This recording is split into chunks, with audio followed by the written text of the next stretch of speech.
क्योंकि हम लोग नौजवान हैं, पढ़े लिखे हैं, बेरोजगारी के दर्द को भी समझते हैं, जुर्म जाति अन्य अत्याचार के खिलाफ लड़ भी रहे हैं और अन्याय को रोकने की हिम्मत भी रखते हैं। और कमजोर वर्गों के, क्योंकि जमीन से आए, कमजोर वर्गों की सारी समस्याओं को, चाहे वो एजुकेशन की समस्या हो, चाहे हेल्थ की, सबको समझते हैं। मुझे लगता है कि अवसर मिलने पे जिस तरह नगीना के लिए हमने काम करके दिखाया, तो बिहार में भी हमारे लोग जो हैं वो अच्छा काम करके दिखाएंगे।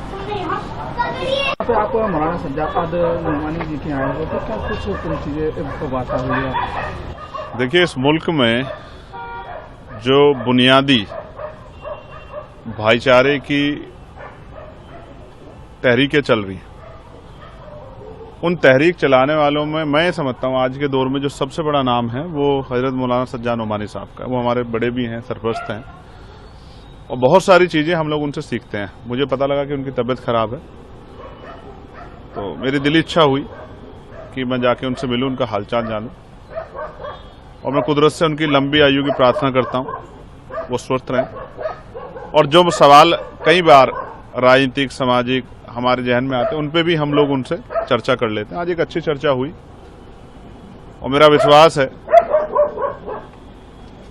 कि ये जो चर्चा हुई है, इस चर्चा से प्रदेश में एक सकारात्मक माहौल बनेगा। जिस तरह का जुल्म आज चल रहा है, उसके खिलाफ एक मजबूत लड़ाई लड़ी जाएगी। बरेली आपके सामने और फतेहपुर भी आपके सामने किस तरह का दोहरा व्यवहार उत्तर प्रदेश की सरकार कर रही है।